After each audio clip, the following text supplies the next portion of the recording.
Welcome to NBA Today. It's your girl, Chiney Ogwumike, here holding it down for Malika Andrews. And I'm also joined by Bobby Marks and Tim McMahon and, of course, the big fella, Kendrick Perkins. Hi, fellas. How are y'all doing? Great.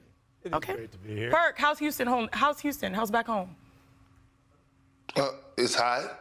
It's hot. I tell you what, though, it's about to be big fella season in a couple of months. Oh, we already know. It's already here. We have so much to discuss today, but we start with news about another KP, this one, Kristaps Porzingis. The 28-year-old center tweeted yesterday that he will unfortunately miss the upcoming FIBA World Cup, where he would have represented Latvia because of a lingering plantar fasciitis issue. That means he has foot problems, y'all. Okay, producers. The Celtics confirmed Porzingis will rehab the injury 4 to 6 weeks, but is expected to be cleared for training camp. So, Perk, I have a question for you. Is this a big deal? Is this a little deal? Or is this no deal for the Celtics? Oh, this is a huge deal. To think about what they gave up to get Porzingis in. And this is why I haven't been a big fan of the trade, and I said that I actually need to see it. I need to see Porzingis in those pressure moments. I need to see if his body is going to hold up through a long season and through a postseason where they're trying to make a championship run. And so when everybody else was saying, you know, oh, the Celtics, they got Porzingis, they're going to be the favorite. Not I, and this is part of the reason.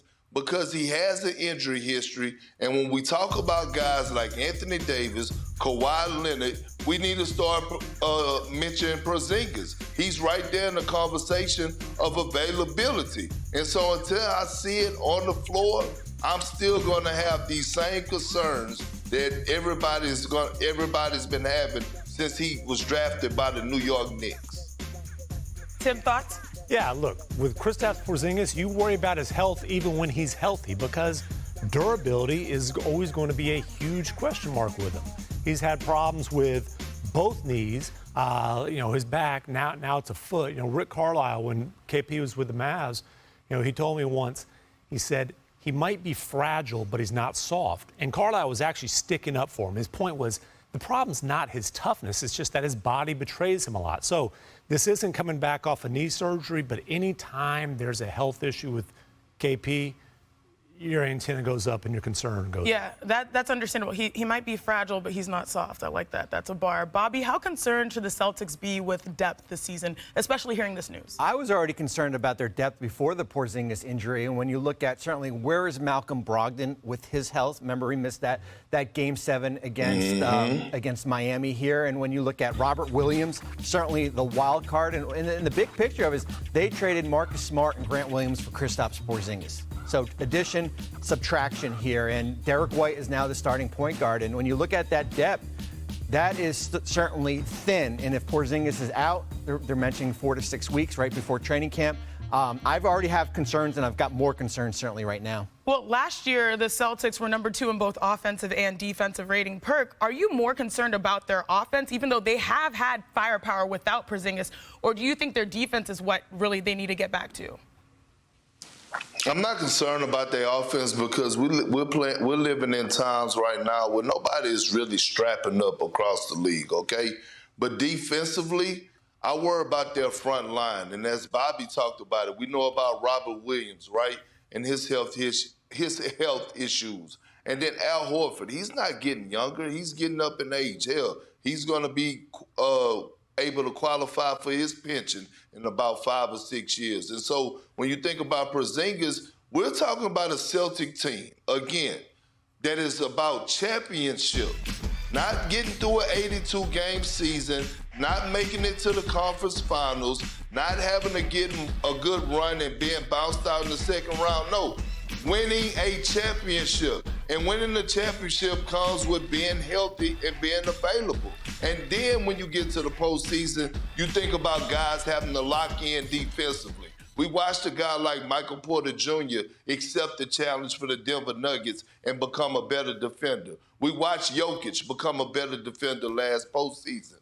Can the Celtics front line hold up and be better and be what they need when it matters the most? And that's when they're trying to compete and hang banner 18. Canada basketball announced today that Jamal Murray will miss the upcoming FIBA Men's Basketball World Cup.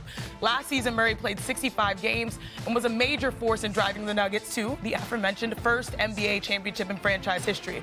Team Canada will open their World Cup group stage against France on Friday, August 25th in Jakarta. Now, Jamal Murray, he stated, quote, "When I came into training camp, I wanted to see how my body would respond after a long and demanding season, and if I would be physically able to compete at the highest level required for the World Cup. But I have made the decision to not participate in the tournament. It's still a dream of mine to represent Canada at the Olympics, and I will support the team every step of the way as they pursue this goal." Now, obviously, certain talents like Jamal are Olympic caliber. But Tim, what do you make of this decision? Honestly, I was surprised that it took him this long. I mean, Joker ruled out playing in the World Cup pretty much right after the season, and especially for Murray. He missed a year and a half. He came back, not only played a full season, but he's playing well into June at the highest level of his career, heavy minutes to help them win that championship. So to go right into the World Cup would have been surprising. I think the silver lining here is he did go through a camp with Canada. As he said, he wants to play in the Olympics. That at least let him establish some kind of chemistry, some kind of rapport with that group. And look, Canada is still loaded. They're still going to throw out a starting lineup that's got, a 9 figures of NBA salary out there on the floor. They should be able to qualify for the Olympics for the first time in a long time. Then hopefully for him, he can join that group next year as they're heading to Paris. And this is quite normal, right, for guys of his caliber, this Olympic-level talent, to be able to exercise his option to play in the World Cup or not, right, knowing that you're likely to be on the Olympics? Yeah, no question about it. And I also wonder if seeing his Nuggets teammate, Vlatko Cancar, unfortunately, he saw the risk of playing in FIBA basketball, goes up for a dunk in an exhibition game for Slovenia, tears his ACL. I wonder if Jamal Murray looked at that situation and said, as much as I want to play this summer, it's just a smart thing to put the Canada squad on hold. Yeah, and also let's dive into, what else he could have looked into, because, Bobby, how do you think this upcoming contract extension might have also played into this decision? I think it has to, and I think certainly we had Tim mention that playing deep into the season was probably the more significant role, but Murray has 2 years left on his contract. He's eligible for an extension up until October 23rd for 3 years, $144 million. If he earns All-NBA this upcoming season, that could increase to 5 years, $300 million plus. And for a player that missed the 2021-22 season with that injury, I don't think you can risk going out, and I certainly respect him going to training camp to play for Canada, but I think what's out there in the future of his future earnings here is certainly a priority. And how do you see Denver really positioning themselves to hopefully repeat this upcoming NBA season? Well, there's a lot of questions, right? You lose Bruce Brown and you lose Jeff Green, and now you're relying on your bench, certainly with Christian Brown and some of your younger players. You brought back Reggie Jackson, but that bench is unproven. Peyton Watson, who they drafted a year ago, Julian Strawther, who they drafted, they're going to certainly rely on youth here, and I think that's where the depth comes in, where you can't, a Jamal Murray injury would knock them out of repeating next year. And speaking of that, you cover the West quite proficiently. Where do you see the Nuggets stacking up against the increased parity with a lot of talent aggregating in the Western Conference this year? They're still the team to beat. I mean, it's not like they struggled to win this championship. Let's be honest. The Denver Nuggets cruised through the playoffs. They swept the Lakers in the West Finals. Yes, they have some depth issues. Yes, they will be relying on some young guys who I think, they've got a pretty proven track record as far as being able to scout and develop talent. That's what they're counting on for their bench. But as long as they've got Joker, Jamal Murray, and that starting 5 healthy, the Nuggets are the clear favorites in the Western Conference. Perk, you heard that? I know you love the Lakers. Are the Nuggets the clear favorites?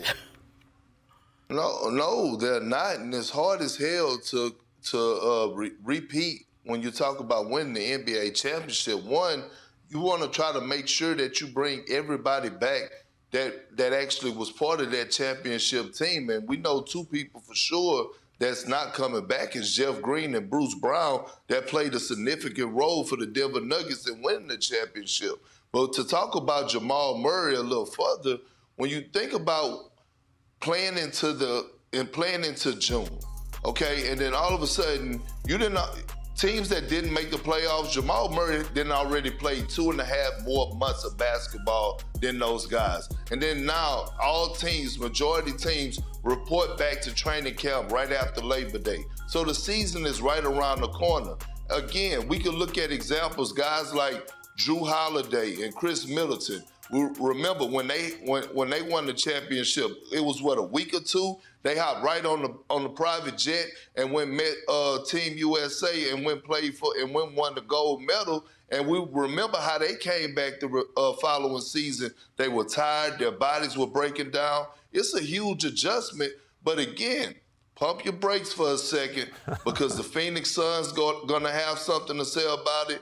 This emerging young team and the Sacramento Kings are coming, and the Los Angeles Lakers, they get a full training camp up under their belt with a healthy Anthony Davis and I am him, Austin Reeves. I'm not just sitting up here saying that the Denver Nuggets are the clear-cut favorite. Okay, I'm not going to do that. Thanks for watching ESPN on YouTube. For live streaming, sports, and premium content, subscribe to ESPN+.